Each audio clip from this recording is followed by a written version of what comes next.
From the night team tonight, ports around the region are open tonight following work stoppages in Seattle, Tacoma, and Everett this afternoon. Workers there appeared to be in solidarity with aggressive protests in Longview. Labor activists are upset with Portland-based EGT after it hired workers from a different union for its $200 million grain loading facility. The night team's Wayne Haverly was in Longview, and as you're going to see, tensions there are running extremely high. You want to turn that thing off or not? When we arrived in Longview early this morning, union protesters went to extreme measures to avoid our camera. I'm just here and doing my job. Okay, so am I. I'm here doing my job. We'll do your job over there.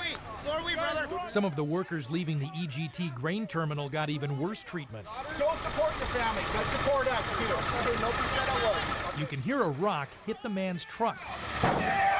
Police estimate 500 people participated in this early morning protest, just hours after Longview police arrested 19 protesters for trespassing on the same property.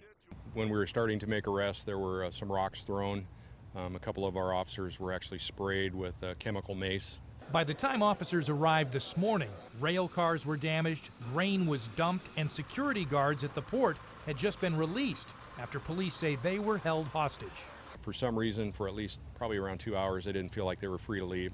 Their windows are being broken out of their guard shack, their car's been tossed into a ditch. After the protest, many folks returned to the Union Hall, and I stopped by to get their side of the story. That's what you can do. So go back to Portland, bye. Minutes later, a man who declined to give us his name decided to talk after all. Get your camera out of here. That's none of your business, you fight. Unless you want trespassing, get the out of here now. Okay.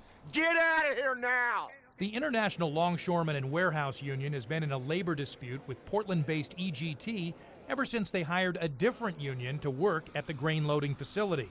Longview police are worried. Well, it's scary, number one. I mean, no matter what we do, we're going to be outnumbered. Turn the f***ing thing off! Wayne Haverly, KGW News Channel 8.